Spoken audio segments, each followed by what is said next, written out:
नमस्कार, स्वागत आहे तुमचं आपल्या मम्मीज कोल्हापुरी किचनमध्ये। आज आपण बनवणार आहोत अगदी रेस्टॉरंट स्टाईल पनीर मसाला। करायला एकदम सोपी रेसिपी आहे आणि पटकन होणारी आहे।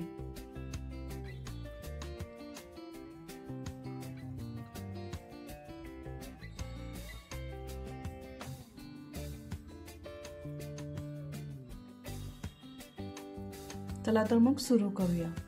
सुरुवातीला आपल्याला तेल 3 टेबलस्पून घ्यायचं आहे।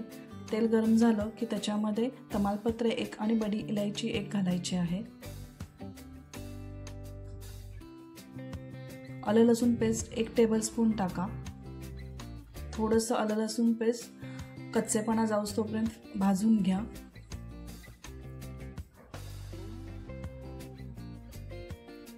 आता आपल्याला 2 कांदे 2 टोमॅटो ह्याची प्युरी करून घ्यायची आहे।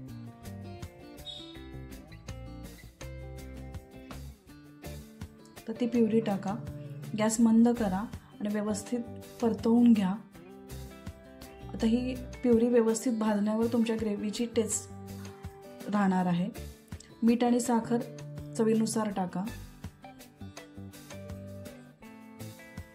मिठाण आणि साखरेमुळे पाणी कमी व्हायला मदत होते आणि ग्रेव्ही चांगली भाजली जाते।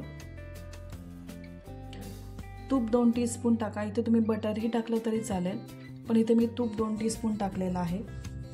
तुपाने प्रत्येक ग्रेव्हीची चव ही वेगळीच होते। तर झाकून एक 10 मिनिटं ठेवा।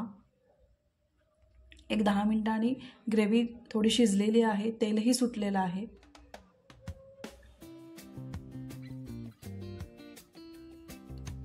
या पंजाबी भाज्यांमध्ये सगळ्या गोष्टी वेगळ्या वेगळ्या भाजायच्या असतात आणि मंद गॅसवर भाजायच्या असतात। सिमला मिरची 2 उभ्या स्लाइस करून टाका।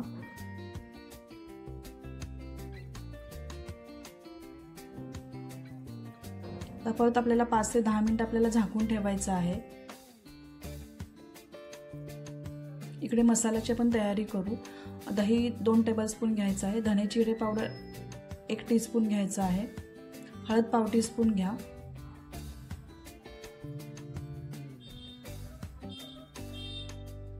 आणि तिखट पावडर 2 टीस्पून आहे। कलर आणि रंगतदार असं मिक्स तिखट पावडर आहे।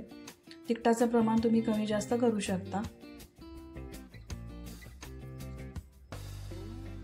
पनीरच्या भाज्या शक्यतो फार तिखट नसतात, आंबट गोड थोडीशी तिखट अशी असते, त्यानुसार तुम्ही तिखटाचं प्रमाण ठेवा।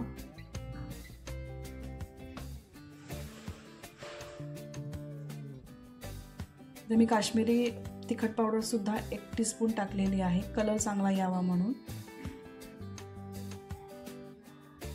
गरम मसाला 1 टीस्पून टाका। काजू पेस्ट 50 ग्रॅम करा आणि ती ह्याच्यामध्ये मिक्स करा आणि व्यवस्थित सगळं मिक्स करून घ्या। काजू भिजवून आपल्याला त्याची पेस्ट करून घ्यायची आहे आणि दह्याच्या मिश्रणामध्ये मिक्स करून घ्यायचे आहे।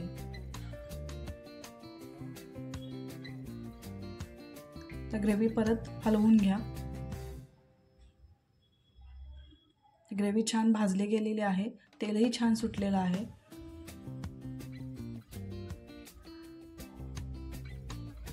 आता आपण तयार केलेलं दह्याचं आणि मसाल्यांचं मिश्रण त्याच्यामध्ये टाका।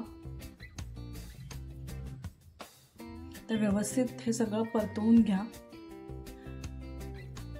पंजाबी भाज्यांमध्ये तुम्ही किती व्यवस्थित भाजता ह्याच्याला खूप महत्त्व आहे, त्यानंतरच ती ग्रेव्ही छान होते।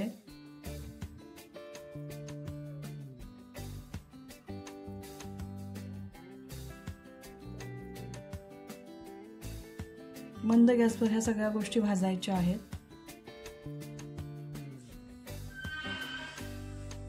तर परत 5 ते 10 मिनिटं आपल्याला परत झाकून ठेवायचं आहे। इकडे कसुरी मेथी पावडर तयार करायची आहे, 1 टेबलस्पून आपल्याला ही घ्यायची आहे। पावडर वापरायची आहे, पानं नाही वापरायची। आता ती ग्रेव्ही छान भाजलेली आहे। कसुरी मेथी पावडर 1 टेबलस्पून टाका आणि व्यवस्थित मिक्स करून घ्या।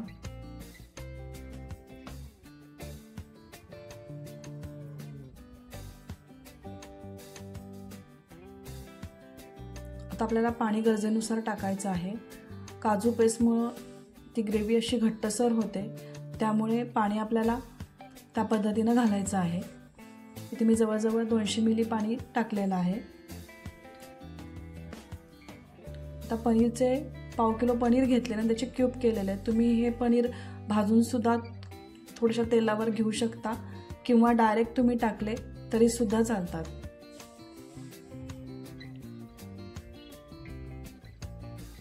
तर व्यवस्थित पनीर आणि ग्रेव्ही मिक्स करून घ्या.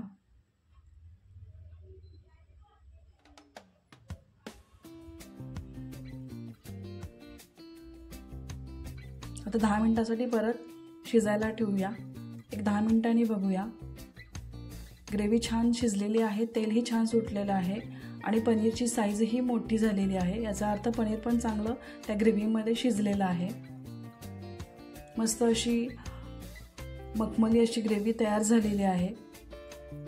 अगदी रेस्टॉरंट स्टाईलमध्ये ही ग्रेव्ही आपली तयार आहे घरच्या साहित्यात आणि पटकन रेसिपी होणारी आहे. रोटी, नान, जिरा राईस वरून कोथिंबीर घालून तुम्ही सर्व करू शकता. जर ही तुम्हाला रेसिपी आवडली असेल तर लाईक करा, शेअर करा, कमेंट करा आणि माझ्या चॅनलवर जर नवीन असाल तर सबस्क्राईब करायला विसरू नका. परत भेटूया अशाच टेस्टी आणि रेस्टॉरंटमध्ये मिळणाऱ्या रेसिपींसाठी. तोपर्यंत मस्त खा आणि मस्त राहा.